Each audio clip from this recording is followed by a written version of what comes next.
PadreIri.com presenta Un faro en el horizonte. Historias de un santo. 17 de octubre. San Ignacio de Antioquía. Las puertas se abren lentamente. Cuerpos como fantasmas caminan en la arena. Entornan los ojos que, acostumbrados a vivir en las sombras de las mazmorras, reciben de golpe la luz del sol. El clamor de la multitud termina por despertarlos. Avanzan sin rumbo fijo, algunos cogidos de las manos, otros solos y tristes, con los ojos reflejando pavor y desconcierto. Suenan las trompetas. Ruidos de cadenas se oyen por todas partes, y del centro de la tierra emergen fieras sedientas de sangre, panteras, leones africanos, hienas.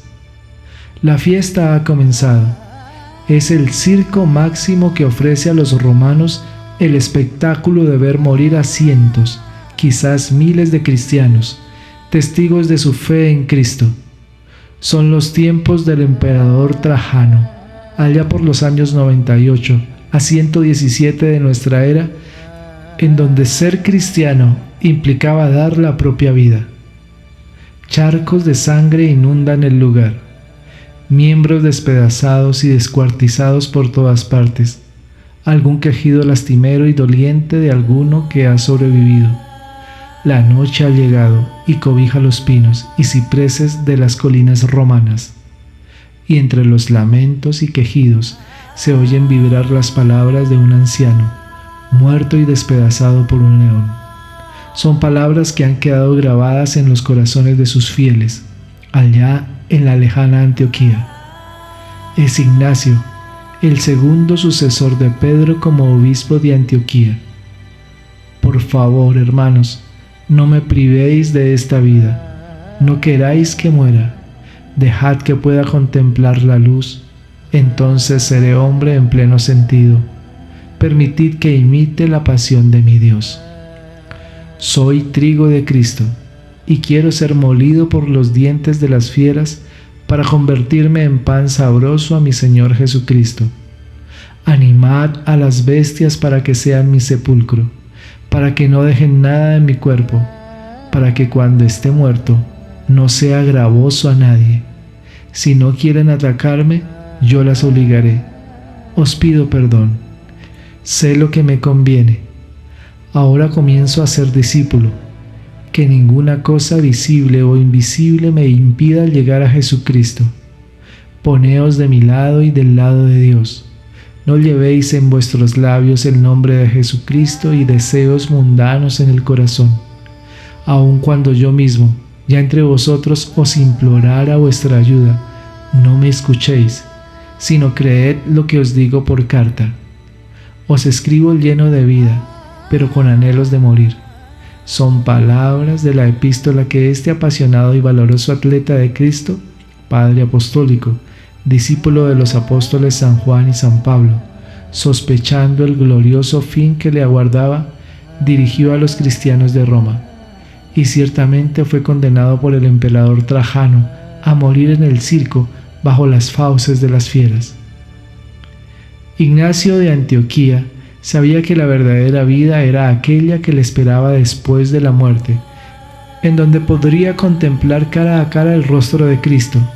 Dejad que pueda contemplar la luz. Él sabía que para llegar a contemplar esa luz era necesario ser testigo de la luz en este mundo, sin importar las pruebas y los sufrimientos que fueran necesarios. Pruebas y sufrimientos que él llevó dignamente, pues los soldados no tuvieron piedad de él durante su largo y penoso viaje de Antioquía a Roma. Pruebas y sufrimiento que cristalizaron con el derramamiento de su sangre y al que él veía como algo necesario. Soy trigo de Cristo, deberé ser triturado por los dientes de las bestias para convertirme en pan puro y santo. Los datos conocidos de su vida arrancan desde el momento en que los apóstoles Pedro y Pablo lo designaron sucesor del Evodio, que dejó este mundo hacia el año 69 después de Cristo, para ocupar como obispo la sede de Antioquía. Esta era entonces una ciudad populosa, de gran importancia dentro del Imperio Romano, mosaico de creencias y vía de paso de gran atractivo para muchas personas. Los que se fueron afincando, en su mayoría procedentes de diversos puntos, habían dejado allí su impronta. Grecopaganos, judeocristianos helenistas, judíos ortodoxos, entre otros, junto a la nutrida comunidad cristiana, conformaban el paisaje social de este núcleo gordiano, de las iglesias de la gentilidad, con el que tuvo que lidiar San Ignacio, y no le resultó fácil, como se percibe en sus ímprobos esfuerzos y llamamientos a la unidad. Fue un pastor excepcional, transmitió con fidelidad la doctrina heredada de los primeros apóstoles y defendió bravamente la fe contra herejías como el docetismo. En las 7 epístolas que dirigió a las distintas iglesias, algunas redactadas mientras viajaba para ser martirizado, no dejó de exhortar a los cristianos a dar la vida por Cristo, a ser fieles a las enseñanzas recibidas, a mantenerse firmes frente a los que pretendían socavarlas, así como a vivir la caridad y unidad entre todos. Cuando supieron que había sido hecho prisionero y viajaba para ser ajusticiado, como tantos mártires, iban saliéndole al encuentro, entre otros San Policarpo. Él los bendecía con paternal ternura, orando por ellos y por la iglesia. Eusebio de Cesarea, al historiar ese momento, haciéndose eco del discurrir de Ignacio, puso de manifiesto el ardor apostólico del santo, que no perdía ocasión para dar a conocer a Cristo. En las ciudades que atravesó, se ocupó de fortalecer a los fieles recordándoles el mensaje evangélico, animándoles a vivir la santidad. Tras de sí dejaba la huella de la unidad entre las iglesias, después de haber alertado contra las herejías que irrumpían con fuerza, buscando la confusión y la ruptura con el magisterio eclesial que de ella se deriva. Particularmente relevante fue su paso por Esmirna, sede de San Policarpo, que había bebido las fuentes primigenias del cristianismo de manos de San Juan. El edificante y rico legado de San Ignacio, que amasó en ese lugar, además de las bendiciones que su presencia proporcionó a los cristianos de la ciudad, ha llegado a nuestros días. Se compone de una serie de cartas dirigidas a sus hermanos de Éfeso, Magnesia, Trales y Roma, a través de las cuales dejaba oír la poderosa voz de la fe que inundaba sus entrañas. A la comunidad romana le había dicho: trigo soy de Dios, molido por los dientes de las fieras y convertido en pan puro de Cristo. No finalizó con estas misivas su encendida catequesis. En Tróada, su siguiente escala, escribió a la comunidad de Filadelfia, a la de Esmirna y a Policarpo. En estos textos vivos, pujantes de gozo, porque sabía que iba camino de su martirio y ansiaba derramar su sangre por Cristo, ya que de este modo se abrazaría a Él por toda la eternidad, se percibe cuánto le urgía dejar bien sentadas las bases de la comunión apostólica, recordando las claves del seguimiento, coronadas siempre por la caridad. La lucha, el esfuerzo, la entrega incesante, la fraternidad, el espíritu de familia, el ir todos en una misma dirección y poniéndose a merced unos de otros, siempre mirando a quien presidía la comunidad, sin celos, rivalidades y envidias, alumbraron a los fieles a quienes las dirigió y a las sucesivas generaciones. El potente eco de su voz se abre paso en nuestras vidas y nos insta a seguir el camino hasta el fin, recordándonos el valor de la gracia que recibimos cuando nos afiliamos a la Iglesia. Vuestro bautismo ha de permanecer como vuestra armadura, la fe como un yelmo, la caridad como una lanza, la paciencia como un arsenal de todas las armas. El 20 de diciembre del año 107, aunque no esté confirmada esta fecha, compareció ante el prefecto. Fue un trámite fugaz, inútil, ya que todo estaba decidido de antemano, y sin dilación fue conducido al anfiteatro Flavio. Allí unos leones dieron fin a su vida.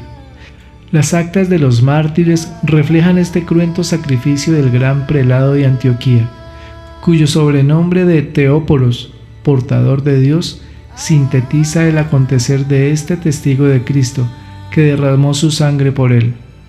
Había sido el primero en denominar católica a la Iglesia, en utilizar la palabra Eucaristía, refiriéndose al Santísimo Sacramento, y en escribir sobre el parto virginal de María.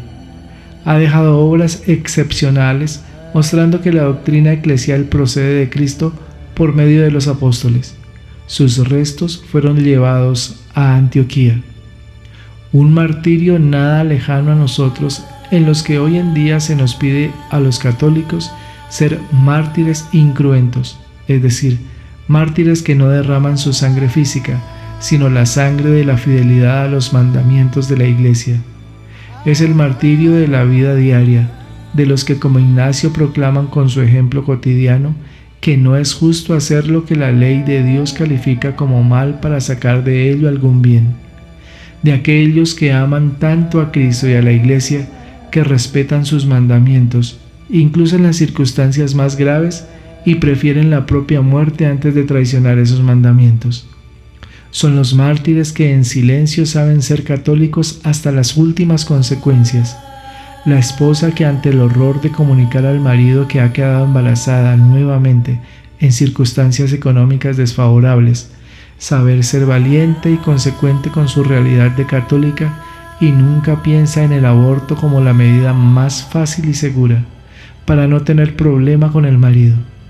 Jóvenes que llevan una vida impecable de castidad y pureza, guardando sus cuerpos limpios hasta el matrimonio, sufriendo el martirio de la presión avasallante de los medios de comunicación y los amigos que invitan al sexo como una diversión y pasatiempos seguros sin consecuencias graves. Hombres de empresa y obreros que ante la posibilidad de hacer un negocio no tan limpio o hacerle una pequeña trampa al patrón, prefieren seguir con orgullo y con la frente en alto aquel mandamiento que para muchos es viejo y anticuado: no matarás. Y así tenemos un ejemplo, una fila interminable de mártires del siglo XXI que se presentan todos los días como San Ignacio de Antioquía ante las nuevas fieras del Circo Máximo, y que escuchan también todos los días las palabras que escuchó San Ignacio con el último rugido del león: venid a mí, bendito de mi Padre, hoy estarás conmigo en el paraíso.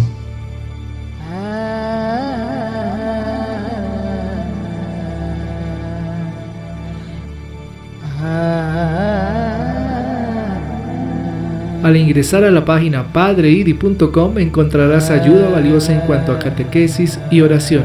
Asimismo, en su canal de YouTube, los videos diarios del Evangelio, el Santo del Día y el Año Josefino.